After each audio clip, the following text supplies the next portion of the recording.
বাংলার মুখ আমি দেখিয়াছি, তাই পৃথিবীর রূপ খুঁজিতে চাই না আর। এই বাংলার প্রকৃতি, তার নদী, বন, মাটি, মানুষ সব মিলে এক অপূর্ব জীবনচিত্র। আর সেই ছবিরই এক বিস্ময়কর অধ্যায় হলো সুন্দরবন। আজ আমরা চলেছি সেই রহস্য ঘেরা জল মাটি জীবনের মিলনস্থলে সুন্দরবনের উদ্দেশ্যে। রাধে রাধে। লাস্ট ট্যুর ছিল পুরী। মোটামুটি মাসখানেক হয়ে গেছে, কোথাও যাওয়া হয়নি। এবার নতুন ট্যুর, নতুন জায়গা।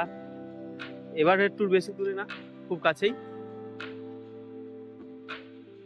আজ আমাদের যাত্রা আমাদের প্রিয় শহর হরিশ্চন্দ্রপুর থেকে। তাই সন্ধ্যায় এসে পড়েছি হরিশ্চন্দ্রপুর স্টেশনে ট্রেন ধরার উদ্দেশ্যে। আজকে আমাদের ট্রেন 13164 হাটেবাজারি। আজকের ট্যুরে আমাদের সাথে আছে এদিক দেবাশিস, হাই করো।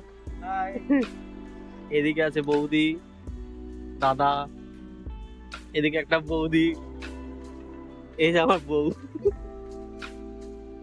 সবার সাথে আলাপ আলোচনা করতে করতেই আমাদের 13164 হাটেবাজারি এক্সপ্রেস 1 নম্বর প্ল্যাটফর্মে চলে এসেছে। আর আমরা এই ট্রেনেই আজকে আমাদের কলকাতা অবধি জার্নি করব।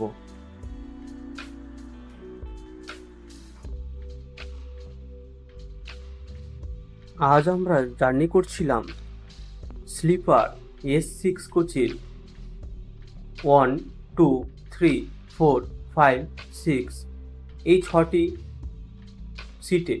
তো আমাদের জার্নি হয়ে গেছে শুরু। আজ জার্নি করছি স্লিপারের S6 বগিতে। স্লিপার এমনি খুবই ভালো, কিন্তু যাই হোক বাথরুমের পাশে পড়েছে আমাদের সিট। ক্লাস গন্ধ, মানে জাস্ট বলা যাবে না। ভারতীয় রেল জিন্দাবাদ। ঠিক আছে, স্মৃতিগুলো একবার দেখিয়ে দিই। এই যে সব বসে আছে, মনে হচ্ছে জেনারেল কামরাতে বসে আছি আমরা। এদিকে ভাই বসে আছে, এখনই নিজের নিজের সব সিটে চলে যাবে মুড়ি খাওয়ার পর। এই যে বলতে বলতেই আমরা চলে এসেছি শিয়ালদা স্টেশনে। Good morning, Radhe Radhe. আমরা এখন এসে পৌঁছেছি শিয়ালদাতে। আর আজকে আমরা ট্রাভেল করছি সাগর সঙ্গম ট্রাভেলের সাথে। প্রচুর রিভিউ দেখেছি, প্রচুর ভিডিও দেখেছি, লাইভ এক্সপিরিয়েন্স করতে যাচ্ছি। কি হবে না হবে খুঁটিনাটি সব বলবো, তো স্টে টিউন। এরই মাঝে কথা বলতে বলতে আমরা সকাল 7:30টার ট্রেন ধরে পৌঁছে গেছি ক্যানিং স্টেশনে। আজ তুলনামূলক ভিড় একটু বেশিই ছিল। আমাদের বোট পেতে একটু অসুবিধা হয়েছিল, কারণ সেখানে আজ তুলনামূলক ছিল ভিড় অনেক বেশি। এবং আমাদের বোটে পৌঁছানো মাত্রই শুরু হয়ে গেল বৃষ্টি, আর তার সাথে চলে আসলো আলুর দম এবং লুচি, এবং তার কিছুক্ষণ পরেই আমাদের দিয়ে দিল চিংড়ি মাছ ভাজা এবং কোল্ড ড্রিঙ্কস। নদীতে ঝিরিঝিরি জল পড়ছে এবং সেই সাথে চিংড়ি ভাজা ও কোল্ড ড্রিঙ্কস, জাস্ট অসাধারণ অসাধারণ মজা।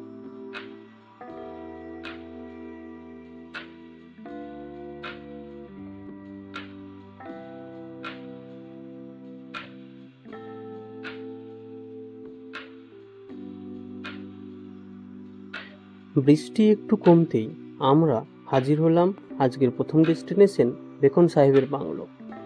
এবং এখানে দেখে নিলাম রবীন্দ্রনাথ ঠাকুরের সাথে বেকন সাহেবের এক আলাপ আলোচনা করা প্রতিমূর্তি তুলে ধরা হয়েছে, এবং সেখানে আরও ছিল বেকন সাহেবের বাংলো।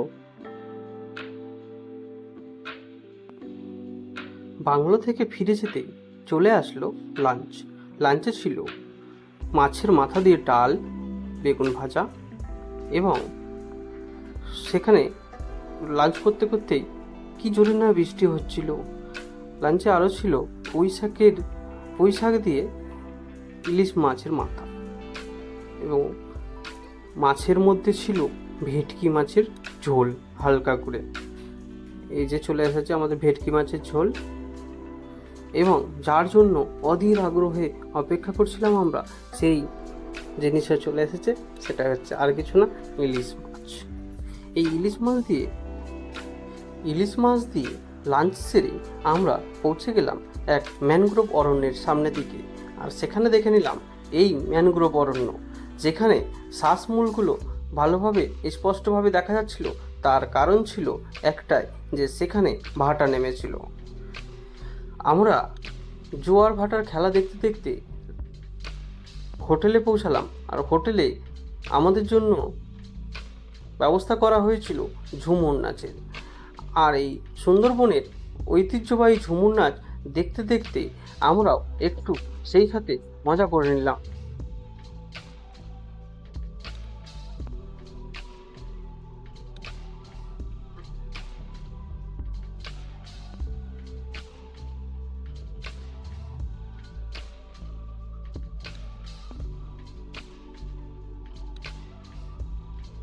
ঝুমুর নাচ শেষে আমাদের ডিনার হয়ে গেছিল রেডি। আজকে ডিনারে ছিল মুসুর ডাল আর ঝুড়ি ঝুড়ি আলু ভাজা এবং খাসির মাংস। সেই দিয়ে ডিনার সেরে দিয়ে আমরা চলে গেলাম নিজের নিজের রুমে। পরবর্তী